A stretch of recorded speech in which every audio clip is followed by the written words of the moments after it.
All right, guys, welcome back to Expanding the Conversation with Richard and Kofi. So, in our last discussion, we raised the issue and we are talking about race. And we promised sort of a part two on this. I think race is one of those topics where you can write volumes upon volumes and books upon books on it. But we may not do that here, but we certainly wanted to expand into sort of a part two. I remember when we were talking about, we raised this issue. There were a number of important points I thought we made in our previous discussion. One of them was that I think on a positive front, Richard, you were making this point that in some ways the integration in Ghanaian society is kind of advanced, right? That we can demonstrate that to the world just in terms of how we celebrate holidays, on the basis of how we've integrated, even in terms of food, and how we socialize, how we go to school, and so forth. So that in some ways we have the opportunity to really demonstrate this kind of advanced social behavior, right, to the rest of the world that often tends to be very segregated, when they have sort of a multiracial society. And I think that was definitely positive. And one of the other points I think we made was that race is a very complex issue. And it's a complex issue because of the history as well, right? You've got a colonized, what used to be a colonized country, and different people being brought at different times. And so there were some things that just became stratified or segregated because of race, but not necessarily because of racism, right? And we have to always draw that difference that some things might be based on race, some things may have a race component, but not everything might necessarily be racism. And so part of that discussion was how do we identify what is a real racism issue from, say, a demographic or an ethnic issue that may not, again, be a racism issue, and issues of marginalization and discrimination that people personally feel, right? How we begin to address that. I think we also talked a little bit about identity and whether, as a society here, in particular in Guyana, that we could forge this national Guyanese identity. Not and well, not only because it is important for national unity, but also, like I've said, race really doesn't have a scientific underpinning, right? It's a social construct, and it's really up to an individual quite often to define how they see themselves, right, within that race context. Even though society often wants to put people into categories, right? And I think the challenge there is for people who may consider themselves mixed, right, of many different ethnic backgrounds, and they feel like they're being pulled and tugged because society says that you have to pick one or the other. I'm of the view that you don't, right? I mean, I'm going to state flat out, I don't think that that is the case. And because I support the fact, and know, I mean, scientifically, that race isn't a real thing from a scientific perspective. And so when we're talking about social constructs, those things can vary from where you live in the world to where you are in your community to even within your family, right? But the broader sense here is identity. Can Guyanese really work towards a national identity that sort of respects the ethnic and cultural contributions of all of the six groups that make up Guyana? And I think that that would be something that would be really, really powerful. Any introductory points here, Richard? No, I think that's a good recap, and certainly as we continue the conversation on race, and one of the things I think that probably we battle with back and forward, that I think hopefully by now everybody's on board with, is that no ethnic group is superior in the sense that Right, they're better than another one, right? I think our right, circumstances and what we're able to do with it varies, but it's not to say that you can say collectively that Chinese are superior to whites, or Indians are superior to blacks, or blacks are superior to Indians. I think we all know that what we get out of life is sort of a combination of opportunities that are available to us, and whether we're willing to take advantage of those opportunities. Right. But I think as we go a little further, and as you and I have talked a little bit, that makes me sort of like it's a moment of a little bit of a confession, right? Where I feel like my lived experience as a Guyanese being in Guyana, and even sort of my lived experience being in the US, um, I have never really had to deal with racism, right? Mm-hmm. But that doesn't mean that it doesn't exist. And I think what we talk about and what we have to respect and kind of get deeper into is people's lived experience as it relates to racism, right? And how they experience, how they sort of interpret those experiences, and what sort of value they assign to it, and start breaking that down. Right. um, and so even though I feel like I'm not the expert in this conversation, I think um, we have to sort of, one, we have to be willing to have the conversation, to dig into it and try to take it apart, even though we're not comfortable doing it and we don't have all the data. I think we have to get started. And so this conversation is helpful. And I think that the next layer is sort of getting um, to people's lived experience as it Right. relates to racism and And what does that mean to you, right? yeah. What does a black person interpret racism and their experiences as, and what does an Indian person? Because then I think we can start developing um, sort of solutions to some of those problems, right? Or at least get to the bottom of it. Because if we don't know what it is, if we don't sort of hear people's experience and dig a little deeper and get more data, we talk all the time like we generally don't gather data on a lot of things, and so it's sort of Yeah.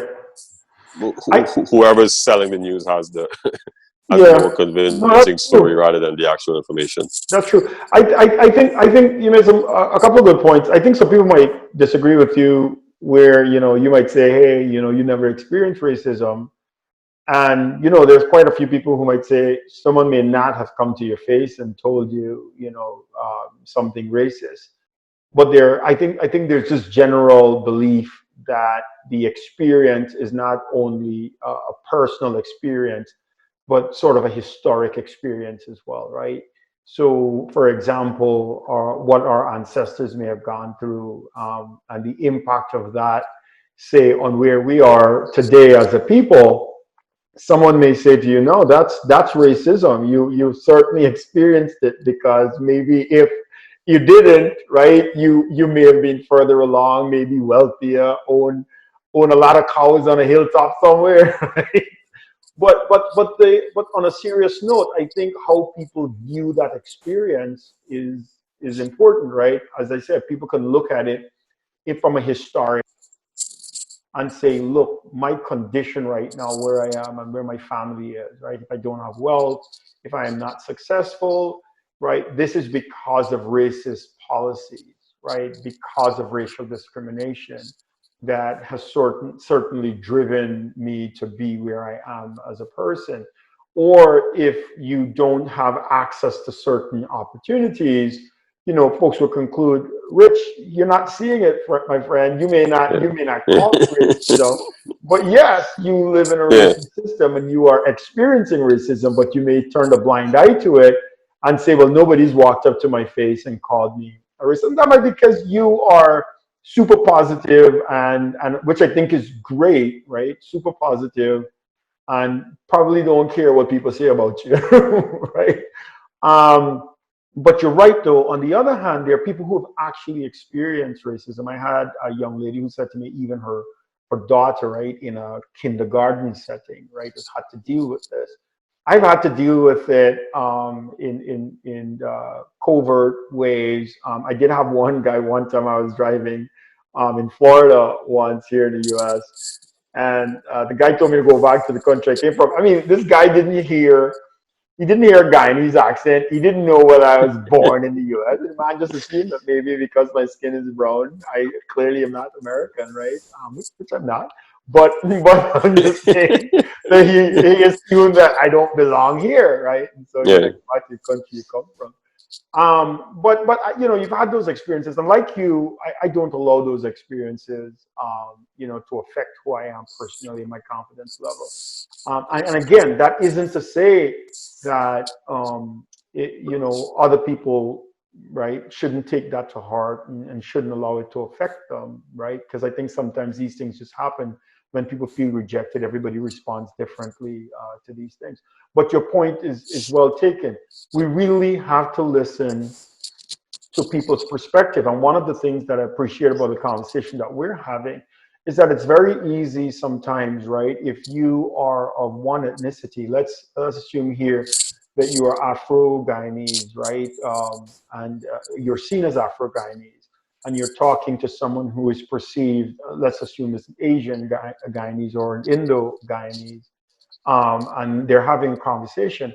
Sometimes if one person is claiming that, there's racism going on, and they feel uncomfortable with that, people aren't always willing to listen because they feel like they are being blamed, right? Like they're Hmm. responsible for it. Yeah. And quite often, that's a thing you hear a lot about in America when you talk about African Americans and say white Americans, is that sometimes people just don't want to feel like, are you blaming me, right? Like I Yeah. never owned slaves, right? Yeah.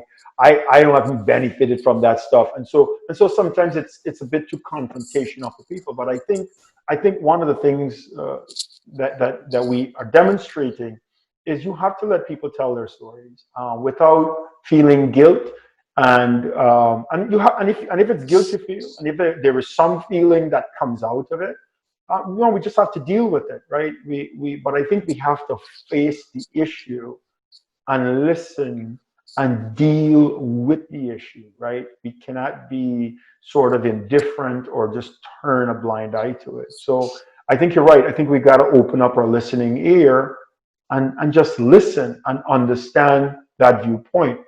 The other point you made was we can't trivialize that experience that people are expressing, but we also need, if we're going to talk about this from an institutional perspective or a national perspective, we actually need data to start talking about how real is this marginalization, discrimination that's based on race. And not just racism, as I said before, but what is the impact on ethnicity or on race, right, of government policies, of different things that we might do as a country and as a people, to start to understand that, to be able to say, look, this is actually an issue.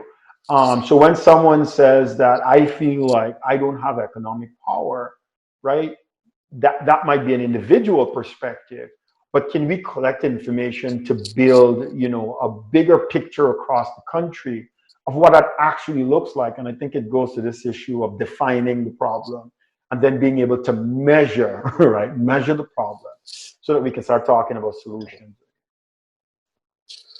Yeah. Definitely. I mean, I think that's the data collection is sort of like the starting point. Right. Listening to people's stories and collecting the data, because sometimes it's, as we've said, it's not maybe even an issue of racism, but it's a perceived issue of racism, Right. and you can easily address it.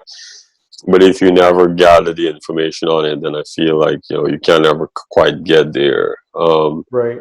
And we talked a little bit about some of it could just be where you are, right, physically. Yes, exactly. Where you live and who's around you, and what's their sort of financial status, I guess, or their wealth situation, or their level of education. Because one of the things that we have in Guyana, which I think is changing now, is you could be an ordinary man living next door to a doctor or a judge, um, on the same street, right? Versus in the Right. U.S., it's a little bit more of a class separation, where you live in a neighborhood, and so everybody in the neighborhood is more or less, right around your at least income level, if not your wealth level. Right. And we have some neighborhoods like that now in Guyana where everybody in the neighborhood is making a certain amount of money because they have to buy a house at a certain price.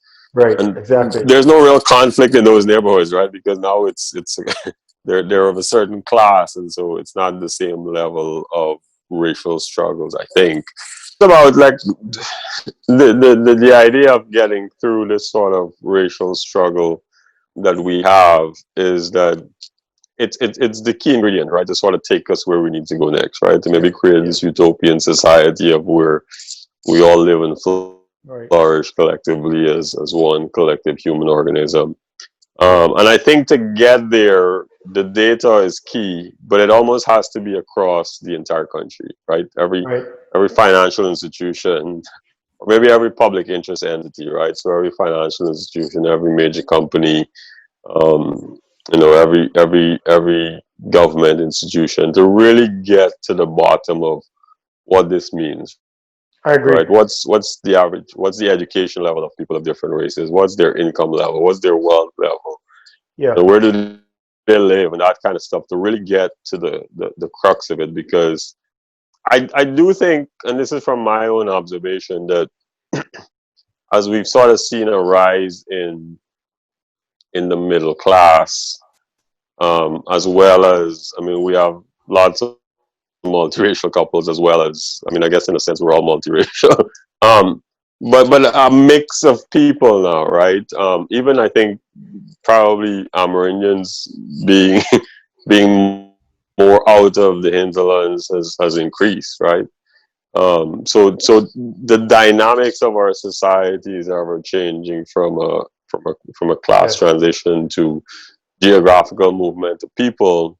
And so I think we're sort of the racial issues and tensions are getting less, except certain times, I think. But I think we have to start gathering that data to really get to the bottom of it before we actually start making real changes. Right.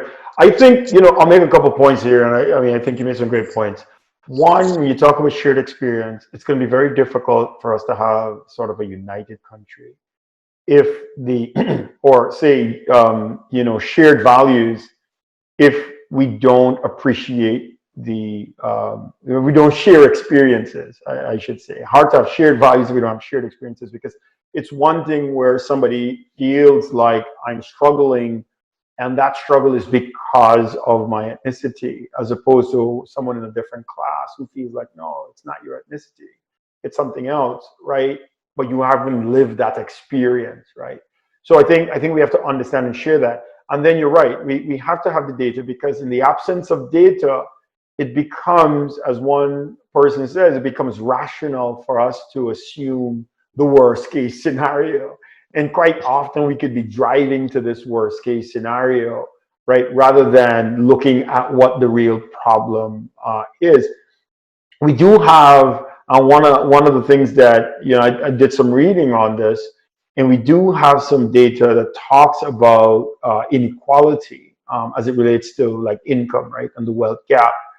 And it's sort of interesting as you look at this, because the data isn't sort of categorized by ethnicity, so we really don't have the information to make these distinctions. But what we do know, though, what's really interesting about this, Richard, is that 50% of the country, right, is in poverty. And when you're talking about, that's 50% of the country, account to like 13% of the income in the entire country, right? So you know that people are struggling, and that's the group that we've heard about that sort of live on the money coming in from relatives and so forth overseas, right? Because they have to be supported, because they tend to consume more than that income, right? So folks are living, their lives and consuming more than the money that they're making. And that group includes folks of all ethnicities, right? You've got some of the last numbers I saw were Indians being about 30%, 30% of Indians in poverty. Afro-Guyanese being about 32%, mixed people are like 34%. And what was interesting is that a number wasn't even presented for the indigenous group. And it's believed that that group is actually in even more poverty than the other groups that we just talked about. And so, if we don't have the information, you're right. It's very easy to sort of just only talk about the experience that individuals might be having, which, as I said before, cannot be trivialized. But if we're going to address the issue, we need information to be able to sort of, in a targeted way, address the problem. 10% of the country, one of the things I learned is that 10% of our country accounts for about 41% of the wealth. And that group, you might be surprised to know, actually are not made up heavily of Indian Guyanese and African Guyanese. And so whilst the struggle and the race conversation is happening between those two groups, it isn't the case that those groups are the predominant wealthy people in the country, like many Yeah. might actually believe. And so it could be that we see certain things, right, and we assume that folks might be, or that particular group might be wealthy. But you're right. If you drive out to certain parts of the country, right, whether East Coast, West Coast, and certain communities, and you look around, you might see, all sorts of people in poverty, right? And that crosses the sort of the ethnic line. And again, it isn't to say that people aren't living a certain kind of experience and that discrimination isn't going on and racism isn't going on. It's that as we said before, this is a complex issue, and we have to be able to pull certain things apart. Like I think you had mentioned, if you're talking about the application of a government policy, historically, there has been government policies that have favored one group over the other, not by design, right? Not by design, like where I'm specifically trying to target a particular group. It's just that many of these sometimes were unintended consequences, and some of these policies have been done by varying governments, and they have benefited, right, the supporters of the other group. And there's probably a couple of examples, right? Either benefited them or disproportionately sort of affected those groups. And so we have to understand that. And I think that's kind of what we're talking about, is that often it isn't racism per se that's driving this.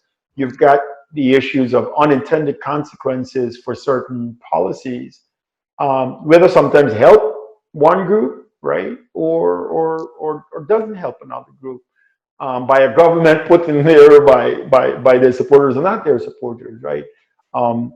And so you're right. We do need information to understand this and study this I think at a higher level, and really start getting to what kind of solutions do we start to come up with, right? So one of the questions is, do you think we need to start thinking more critically then about policy and the impact of policy on, let's say, race and ethnicity in the country? Should we be doing racial impact assessments or ethnic and cultural impact assessments to understand what the effect of a given government policy, public policy, or certain things might be? What do you think,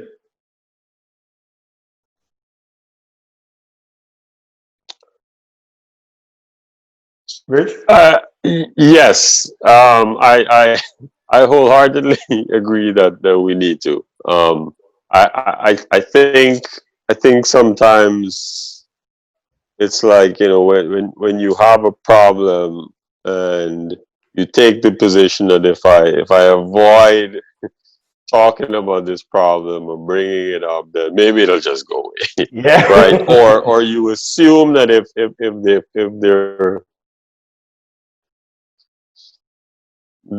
they're sort of policy decisions and policy implementation, Right. that if you don't factor that in, then that's the most non-biased thing that you could do, right? Right. But if you have something that, when you look at the impact of it from an ethnic perspective, and you realize that it disproportionately affects certain groups, then you have not really done a good job, I think, Right. considering the impact on everybody else, right? And so, I mean, and there are multiple things that companies could do or a government could do that could result in those sort of undesired consequences. Yeah. So I think, Yeah. yeah, I think um, we do have to have those impact assessment um, studies done and that data gathering, and really get to sort of, you know, the bottom of it, because I think we'll just be surprised what that data tells us. Yeah. I tend to agree with I, you. I think we'll be shocked at what the data tells us, because, you know, even when I think I'd said to you know, one of the things that, you know, we always have this discussion in Guyana about, you know, whether black strangers are superior. And for me, I've always been surrounded by incredibly smart, brilliant black people, right? um, Afro Guyanese or Black Guyanese. I mean, my best teachers at Saints were all black, right? And so I don't have any sort of context to say that an Indian person is superior to a black person. So that's not something that even has sort of entered my mind. Right. But there are people that believe so, right? And so I think we have to have information to sort of dispel that myth, or that incorrect assumption that people make about, you know, who they are as a person and where they stand Right. in the world of, you know, in the world order. It's, I would say though, I don't know that the goal is to, and I know this is not what you're saying, but I'm just saying this publicly. I don't know that the goal is ultimately to convince someone who doesn't like another ethnicity to start liking another ethnicity. I think that's probably the last thing that we want to go after. I think you're right though, because I don't think you can legislate love, right? Yeah, Unlike no, you but can't write a law and it, say do that, right? Like you have to love me because I'm from a different, right? But yeah, I think that comes with experience, like you just mentioned, right? Your shared experience there mm-hmm, is you've interacted with folks of different ethnicity, and you form your opinion that that the ethnicity is irrelevant in some ways, and there is no superiority from one group to the other group, right? In that sense, that people who are given sort of the same opportunities, educational opportunities, and sort of rise up and are given resources, right, generally are going to perform about the same. Um, but I always try to say to people, look, I'm not trying to get someone, if someone doesn't like me because of the color of my skin or because I have African or Indian ancestry or something like that, I mean, that's a problem for them. That's on them. I'm not trying to fix them, right? They have a problem. But I think what we want to address, right, are those cases where people feel like the system, right, or those who are in power generally, right, are using policies to sort of marginalize them, right, and affect their trajectory in life. I think, however, having said that, I think, however, it'd be great if we can all get together as one country and sort of embrace that value system, right? That race, in essence, is irrelevant as it relates to the differentiation of people, right?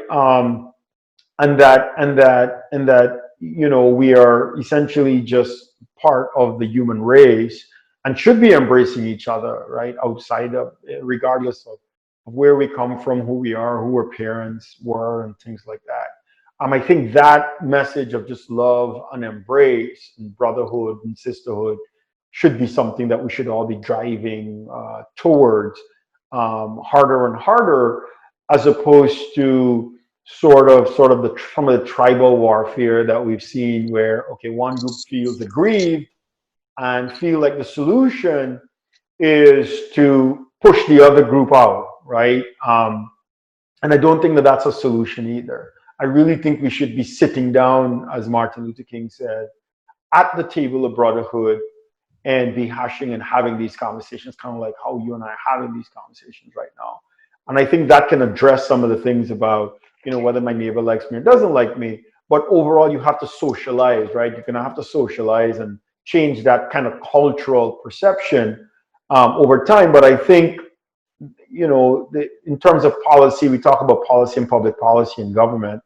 I think some of that can help to change that too, because it's going to change the lived experience that some people might have.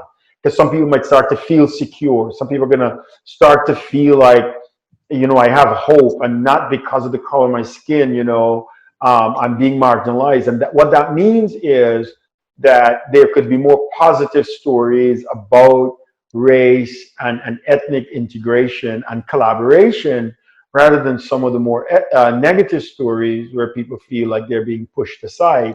And I think that can really help the conversation over time. Yeah, I agree. And I'm going to go on record of saying that it's a vital importance to all of us to learn to love each other, regardless. And I think that's a good point to close on, right? Yeah. It's kind of like, and it is right. yeah. I mean, there's so many. I think in the Caribbean, right, in general, like we've got enough lyrics, right, from songs, whether it be Rastafarianism and all those kind of music, that you have someone like Buja that talks about that's the way it should be, not contrary. We shouldn't be taking down each other. Yeah. Right. I love to see brothers and sisters, looking out for one another. Right. Yeah. You talk about Bob, right? You talk about Bob Marley. He talks about one love, right? And sort of this embracing. Said what we need is love, right? We don't want no more trouble. I mean, it seems cliche, and a lot of people say, "Oh, it's kumbaya." No, I really think, like you're saying, is I really think that that's what we need to get back to sort of the fundamental of brotherhood and sisterhood and togetherness. And I think we can solve some of these issues. I think if we've got the data, like you talked about, we can start to realize that where the issue exists, maybe some are, maybe just we perceive it, some are not real, some are real, and then we sort of come together. Especially when we realize like 50% of the country is in poverty, and that group is made up of people of different ethnicity, and race then becomes a distraction, really, to solve those issues. I think that's what we need to do. We need to overcome the race challenge to the point where it's not a distraction. And I think the way to do that is through love and embrace, and really understand that, look, we're in this together. And lots of data. What's that? And lots of data. Exactly. We definitely need Yeah, to. yeah. All right, man. Yeah, I think we can close it up there. yeah, I agree. And That's I know we just touched the surface on this issue. Maybe we'll discuss it in some future conversations, but I think those were at least some things that we want to throw into the conversation overall. yeah. I think the conversation definitely continues, and as we gather more information, and sort of kind of see our country play out through a pivotal time. Maybe we'll have more information to share on that as well, because Yeah, man. I think it's sort of a crucial point for Guyana. Yeah, I agree. All right, All right, man. on the Good. conversation. Expand the conversation.